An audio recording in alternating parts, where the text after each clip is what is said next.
ಪರಿಸ್ಥಿತಿ ಸಂಕಷ್ಟದಲ್ಲಿರ್ತಕ್ಕಂಥ ಸರ್ಕಾರ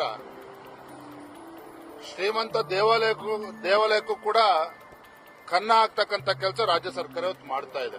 ನಾನು ಹೇಳ್ತೇನೆ, ಮಾನ್ಯ ಮುಖ್ಯಮಂತ್ರಿಗಳಿಗೆ ಒಂದು ಸಲಹೆನ ಕೊಡ್ತೇನೆ. ದೇವಸ್ಥಾನದ ಹಣಕ್ಕೆ ಕನ್ನ ಹಾಕೋದ್ರ ಬದಲು ವಿಧಾನಸೌಧ ಮುಂದೆನೆ ಒಂದು ಹುಂಡಿ ಇಟ್ಬಿಟ್ರೆ ಇಲ್ಲಪ್ಪ ನಮ್ಮ ಕೈಯಲ್ಲಿ ಆಗ್ತಾ ಇಲ್ಲ,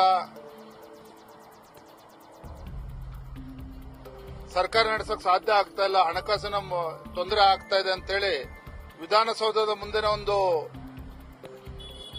ಹುಂಡಿಯನ್ನ ಇಟ್ರೆ ಬಹುಶಃ